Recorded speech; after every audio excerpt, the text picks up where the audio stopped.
Time to buy the electric guitar builder in your life a gift? To be clear, I'm not an electric guitar builder, but I have been married to one for several years, so I have some ideas. Let me start with what I'm wrapping right now, which is a replacement for these digital calipers. I'm going to turn them on for you, and I don't know if you can see the screen on this one. The screen is cracked. How can you read that? And he just laughs and says, well, as soon as you get them, you break them.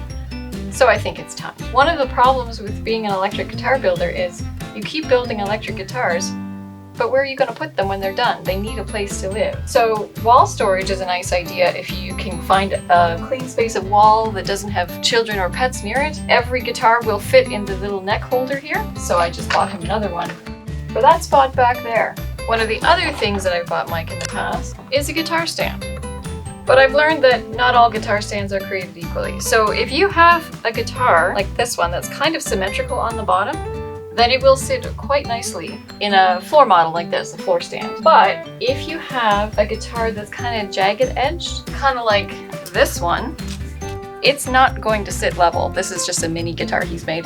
But there's these ones that have neck stands in them that help any shaped guitar stand up properly. So I quite like these Hercules brands. I'll leave a link to them in the description. And if the guitar builder in your life travels with their guitars, either to a guitar show or a concert or whatever they do, then you can look at getting what's called a gig bag. So this one is actually big enough to hold 2 guitars. You can get a single or a double, but it's padded and it's got backpack straps. So Mike and I have taken these gig bags to guitar shows in Berlin or Vancouver. We've walked through airports with these on our backs. They're very well padded. None of Mike's guitars were damaged, so I do highly recommend these. Now, when it comes to storage, it's not just guitars that they've built that need storage. There's a lot of bits and screws and things. So one of the other ideas is one of these little screw drawer thingies. So you can put anything you want, and then Mike's put some labels on some of these drawers. This is a great way to organize your workshop. Come to think of it, I wonder if this wouldn't make a good advent calendar. Now, not everybody's a big book reader, but Mike certainly is. This one is 1001 Guitars, which is literally 1001 guitars in the book. Goes through a whole bunch of different models, the history, players that played them, that sort of thing. I don't think it's still in print, but I think it was inspirational to him when he first got it. And then the other books I bought him are things like biographies or autobiographies of his favorite musicians. There's one here he loved, which is Dave Grohl's The Storyteller. And then there's this one, Muddy Waters Can't Be Satisfied. One of the things you could snoop for in someone's Spotify list is what artists do they love to listen to, and perhaps there are books around those artists. Also along the lines of inspiration, not so much books, but photographs. So I have taken photos of Mike. There's a photo up there on the wall that we framed. It's Mike teaching our son how to play and hold a guitar properly when he was really little. Perhaps a photo of a gig, someone in a workshop with someone they love. You can put it in a frame, put it up on the wall, anything that brings them a warm, fuzzy feeling about being an electric guitar builder. Some of the things that guitar builders go through all the time can make for good gifts as well. We've got double-sided tape, strings, and sandpaper. So sandpaper for any woodworking project is always important, but not just any sandpaper. So I don't know if you can see this number, 120. That's the grit of the sandpaper. So it's sort of like nail buffers, where the higher the number, the finer the grit. So as a woodworker, Mike would typically use grit of 120, 220, and 320. So those might be safe bets to get going with. And then strings. Strings break every so often. They get old. Sometimes you need to replace them, but you can't just buy any strings.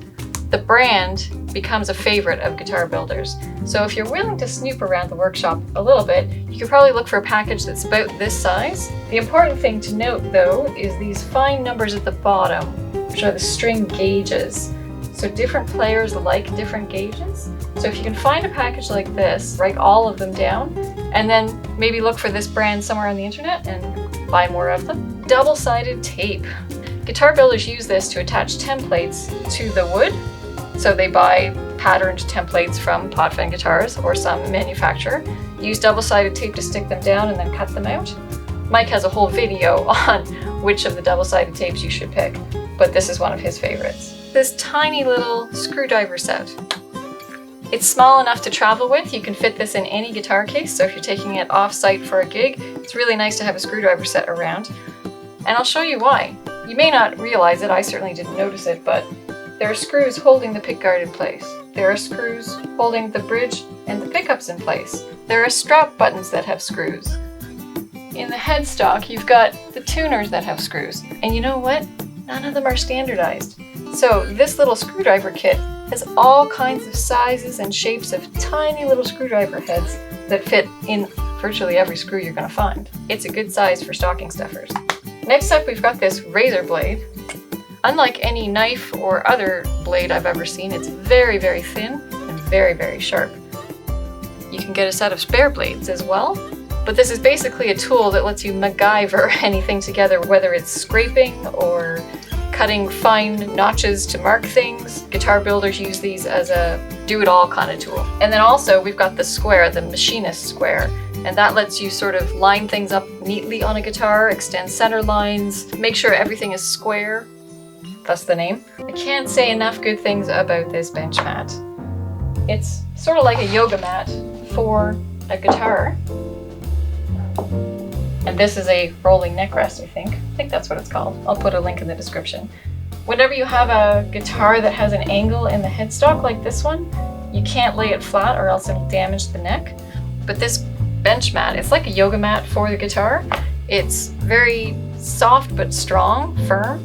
And Mike's had this for many, many years and there's no sign of any fraying. If you were to instead put a guitar flat on a hard surface, you could damage the paint. So you really need some sort of protective surface. I think he used to use a towel, but that would bunch and move, and this one stays firmly in place when he's working on guitars. I've got this magnetic bar. Mike actually has a much bigger one at the back, but it's great for all these magnetic tools. Makes them easy to reach, and there's little screw holes at the back. You can mount it to any tool wall. And then we have a series of cutters. So these are wire cutters. So when you're wiring up the inside of a guitar, you have lengths of wire that you need to cut to certain lengths, and these let you cut them very neatly. Not to be confused with that, we have string cutters. So when you're actually stringing up a guitar, the string is actually quite a bit longer than the guitar, so then you use these to cut them off. You don't want to use wire cutters to cut a string because you can damage the wire cutters.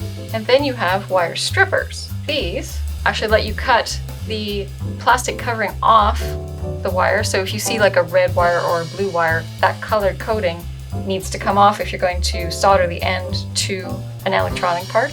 So these let you sort of cut that edge off while still leaving the inner core, the part that conducts, intact. So these are kind of cool. They come with a whole bunch of different sizes in case you have different size wires. And next up, I thought you might be interested to know about some of the tools you use for setups.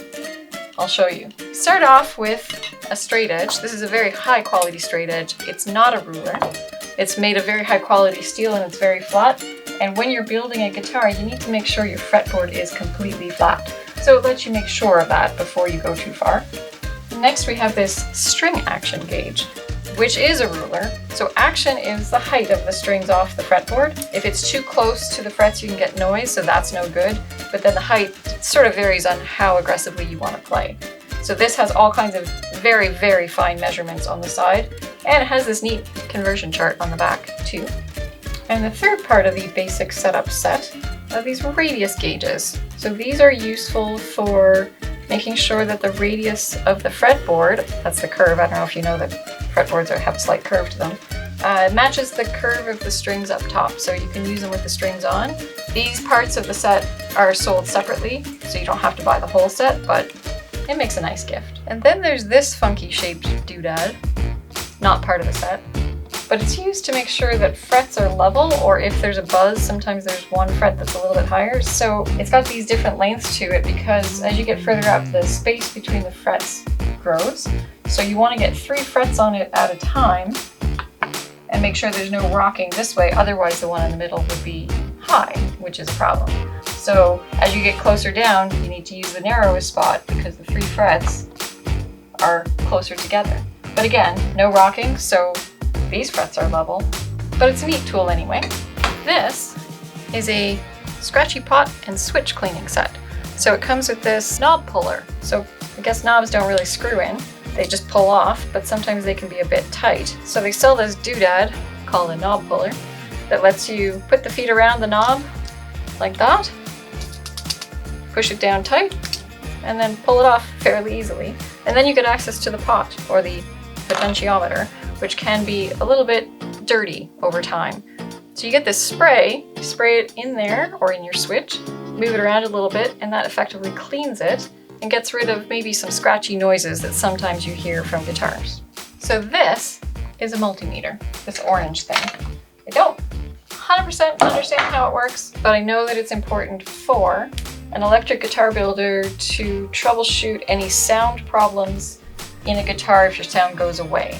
So what it's helpful for, you get these two endpoints, probing around between two parts that are supposed to be connected, everywhere from the pickups to the output jack, to see if there's connectivity.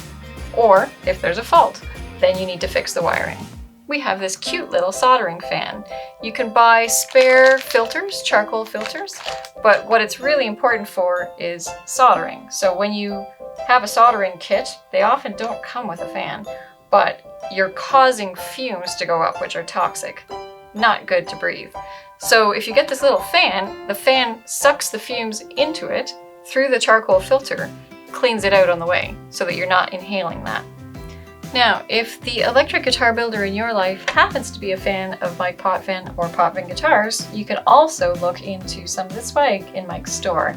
So this lovely hoodie is for sale along with t-shirts, or we've also got this beautiful workshop apron, also works well for the barbecue. Or if your builder likes templates from Potvin Guitars, but you don't know which one to buy, you can always get a gift card. An electronic gift card is a great last minute gift, and there's no shipping. Now I have one last gift. It's a bit strange. This is what you call helping hands. These are not only great for soldering, where they can literally hold wires for you, but they're also good for wrapping presents.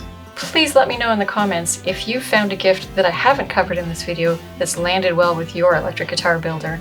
After all, we're all in this together. Happy gifting! Honey, have you seen my calipers?